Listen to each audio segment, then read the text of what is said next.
chemistry friends. This video is going to be over section 14.2, just kind of a brief overview. These are the definitions that I would expect you to know from this section. From precipitation reaction, which a precipitation reaction is simply put is when you mix two aqueous solutions together and you get a solid compound. Okay, that's a precipitation reaction. Solubility is going to be how much substance you can put in a given amount of solvent. Most of the time it's water at a defined temperature, okay? And there are going to be solubility guidelines that we're going to keep in play here. And if you remember from last year how we used those things where we had to match up whether it would form a solid or not, this year we're going to look at something a little bit different. I think it's a little bit easier to follow, okay? This is the solubility chart, and it's on page 125. Okay, this tells you whether things are going to be soluble and if there's exceptions to that solubility. So for example, nitrate ion is always going to be soluble, no matter what. If you take something that's attached to a nitrate, like say potassium, so it'd be potassium nitrate, KNO3, it's going to break apart and you're going to have potassium ion and nitrate ion in solution. Same thing, acetate is always soluble. Chlorine will be soluble unless it's involved with silver, mercury, or lead, etc. Okay? Things that are always insoluble, sulfide will always be insoluble unless it's attached to ammonia or an alkali metal or calcium, strontium, or barium. Carbonate will always be insoluble, meaning it will create a solid unless it's attached to ammonia or an alkali metal cation, so our group 1 metals, okay? So those are some solubility things that we're gonna that we'll be talking about and referring to on page 125. So if something's insoluble, that means it's not going to dissolve into solution, so it would rather be in the solid instead of in the ion form, okay? Exchange reactions are just double replacement reactions like we learned in honors chemistry. It's when your cations and your anions switch places. Ionic equations are solubility strong electrolytes when they're written as well as the insoluble compounds. So this means we're going to write the electrolytes or the ions in addition to the solid that's formed. And we'll talk about that in a little bit. Spectator ions are ions that appear on the reactant and the product side, I guess I should say the reactant and the product side, and they don't contribute to any chemistry. So we say they just are looking at the chemistry taking place, so therefore they're spectator ions. So then a net ionic equation is different from an ionic equation. So these two are different because down here, different because the net ionic equation does not involve the spectators. Okay, so the spectator ions, if one is on the reactant side and one is on the product side, they will cancel each other. So then you're just going to have the net equation. And we'll talk about that in a little bit, and I'll do an example for you. Okay? All right, so the next thing that we need to talk about is predicting exchange reactions, whether a solid or a precipitate will form. And this is just like in honors chemistry when we went outside, inside with our ionic compounds. So let's propose this question here. It says, what precipitate will form when I mix barium chloride and potassium sulfate together? Okay.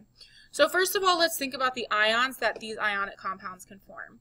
They can form barium, they can form chlorine, potassium, and sulfate. Okay. So what I'm going to do is I'm going to exchange the outside and the inside ions. Okay. So I'm going to see if barium and sulfate will form a solid and if chlorine and potassium will form a solid. Okay. So let's check our solubility form, our solubility rules. Okay. So first thing, I'm going to look at sulfate. Sulfate is always soluble, meaning it will always be an ion unless attached to strontium, barium, mercury, or lead. Okay, so since it's attaching to barium, that means it's not going to be soluble. It's going to be insoluble, which means a solid will form. Okay, so barium and sulfate will form a solid. Okay, where potassium and chlorine,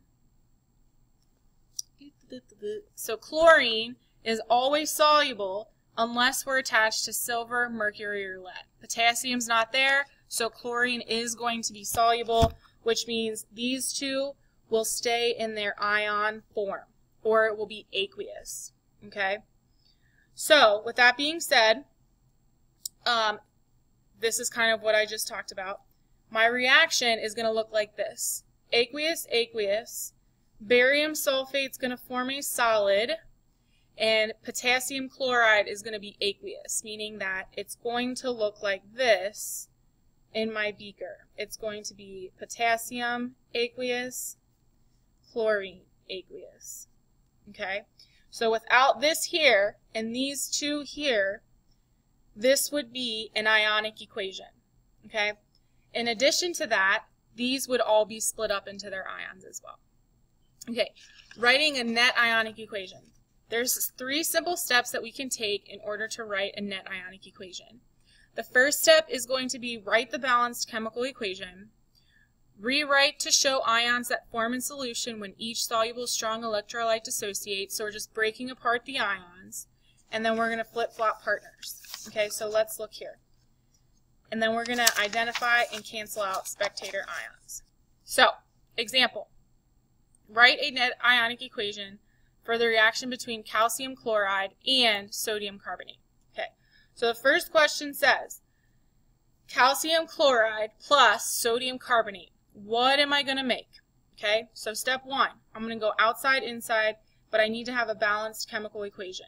I forgot my 2 here. I'm sorry. There should be a 2 here, okay, in order for it to be balanced.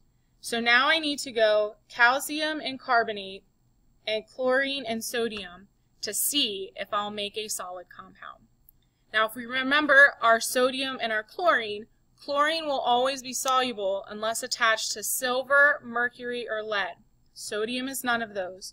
So these will be aqueous, or they will be in their ion form. They are not going to form a solid. Okay? Calcium and carbonate. So carbonate's rule is it's going to be insoluble unless it's attached to ammonia or an alkali metal cation, meaning a group 1. Calcium's a group 2. So these two will form a solid. Okay? Alright, so let's go down here. So calcium chloride, I don't know why I'm forgetting my 2's here.